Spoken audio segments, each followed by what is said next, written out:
It's 6:40 in the evening. You're standing at a convenience store counter, a $5 bill already in your hand, a cold energy drink sweating in the other. The cashier slides a scratch ticket across without looking up. $5. You don't think about it. Nobody thinks about it.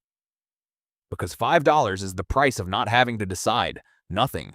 You knew it would be nothing. You drop it on the passenger seat with the other 3 from this week. Drive home. By tomorrow, you will not remember this happened.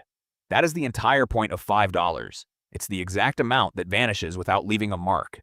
Now hold that $5 in your mind, because this is a story about the same $5 every single day for 40 years, and about the 2 different people it quietly decides you will become. You're 25. It's the next evening. The same counter. The same cashier. This time, you don't reach for the ticket. You walk out with nothing in your hands.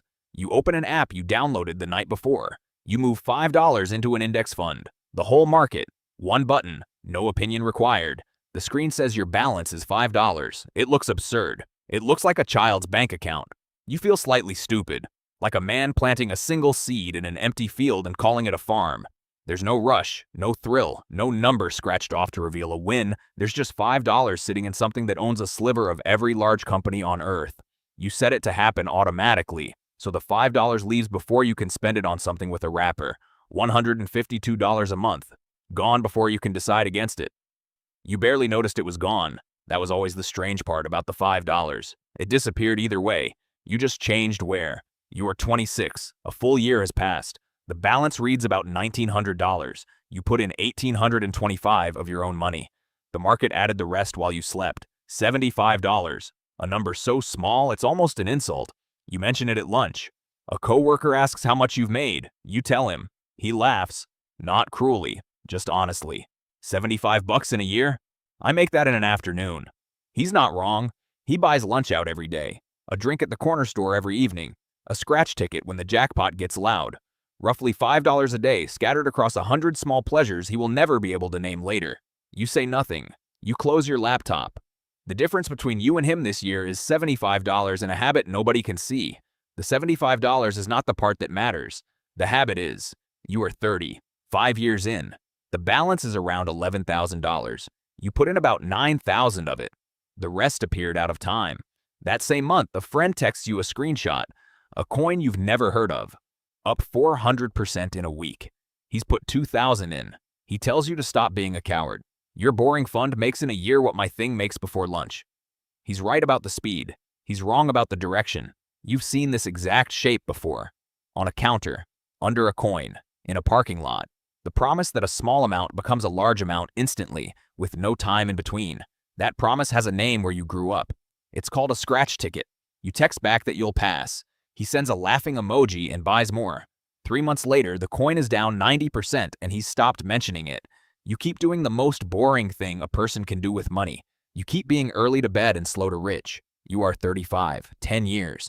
The balance is roughly $27,800. You put in $18,000 of your own dollars. The market has handed you almost $10,000 more for the crime of not flinching. Then the year goes bad. The whole market drops. Headlines use the word crash. Your balance falls by a third in a few weeks. More money lost on paper than you earned all year at your job. Your friend who sold everything at the bottom of the last one tells you he saw it coming, that he's in cash now, safe. You don't sell.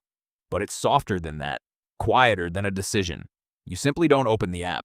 You let the number fall, and you keep the $152 going out the door every month, buying the same fund while it's cheaper than it's been in years. You are not brave. You are just bored enough to do nothing.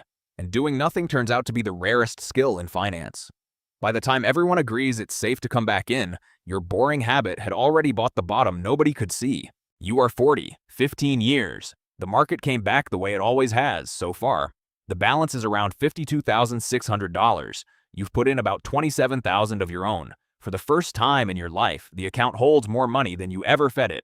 Read that twice, because it's the moment the whole thing changes character. Up to now, you were pushing a stone uphill, $5 at a time, and the hill barely moved. Now the stone is rolling on its own. Your only job is to not stand in front of it. A coworker gets laid off that spring. He has nothing behind him, no cushion, nothing between him and the first missed paycheck but the next one. You have a number you've never touched and never planned to touch sitting quietly in the background. For the first time, you understand the $5 was never only about some far-off retirement. It was always also a wall between you and the version of a bad year that ends in panic. You don't tell him about it. You buy his lunch and say nothing. You are 45, 20 years. The balance is about $89,000. You've contributed $36,000 across 2 decades, 5 at a time. The account has more than doubled it on its own. For the first time, something strange is true. The money the market gives you in a year is starting to rival what you put in. Your account has begun working a second job you never assigned it. You go to a reunion that summer, someone pulls up in a car that costs more than you make in a year. Someone else talks loudly about a watch. You drive the same paid-off car you've had for 8 years, the one that owes you nothing. Your old coworker, the one who laughed at your $75, asks half-joking if you ever did anything with that little app. You tell him you stuck with it. He asks how much is in there now. You tell him. The table goes quiet in a way you didn't ask for and don't enjoy. The $5 was never loud. You are 50, 25 years in. The balance is around $144,000. You've contributed about $45,000 in total. The account has tripled it without asking your permission. You read the headlines differently now. Stories about how people your age have almost nothing saved. How a comfortable retirement is slipping out of reach. How the math no longer works for ordinary earners. You are an ordinary earner. Same job, same salary, same rent, same traffic. The only thing you did differently was refuse a scratch ticket in a cold can, quietly, for 25 years. And root the difference into the most unremarkable fund in existence. Your friends talk about retirement like a cliff they're being marched toward. You talk about it like weather, something that arrives whether you worry about it or not. You are 55, 30 years. The balance is around $226,000. You've put in about $55,000 total across 3 decades, in increments small enough to lose in a couch. The other $171,000 was never yours to earn. It was time's. This is the year the math quietly flips for good. The account now grows more in a strong year from its own size than you could add by hand if you doubled your contributions. You have become a passenger to your own balance. The thing you built is bigger than the building of it. You are 65, 40 years from the evening you didn't buy the scratch ticket. The balance is about $531,000. Sit with the breakdown, because it's the whole story in 3 numbers. The amount you actually contributed. $5 at a time, every day for 40 years. $73,000. The other $458,000 is growth. Money you never earned. Never worked an hour for. Never noticed leaving, and never watched arrive. You did not get lucky. You did not pick a winner. You did not time anything. You skipped a scratch ticket and a cold can 40,000 times in a row, and let the smallest possible amount sit in the most boring possible place for the longest possible time. That's the entire mechanism. There is no second secret. Your old coworker retires the same year you do. Same job. Same salary the whole way. He spent his $5 a day on 1,000 small comforts.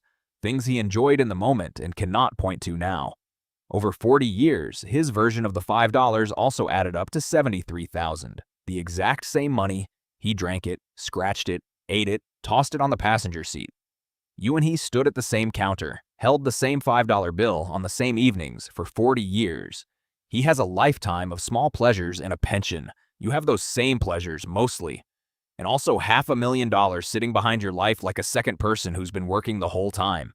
Nobody can point to the day the two of you split. There was no day. There were just 2 different answers to the same tiny question, asked again every evening, until the answers stopped being choices and became 2 different lives. Somewhere right now, it's 6:40 in the evening, and someone is standing at a convenience store counter with a $5 bill already in their hand. The energy drink, the scratch ticket the cashier slides over without looking up. They'll scratch it in the parking lot with a coin from the cup holder and it will be nothing. And they will already know it was going to be nothing. They are not doing anything wrong. $5 is nothing. That has always been the trap. And the door, at the same time. The $5 is too small to matter, which is exactly why almost no one keeps it. And exactly why it quietly decides everything for the few who do. You were never going to feel the $5 either way. You only ever got to choose what it was turning you into while you weren't paying attention.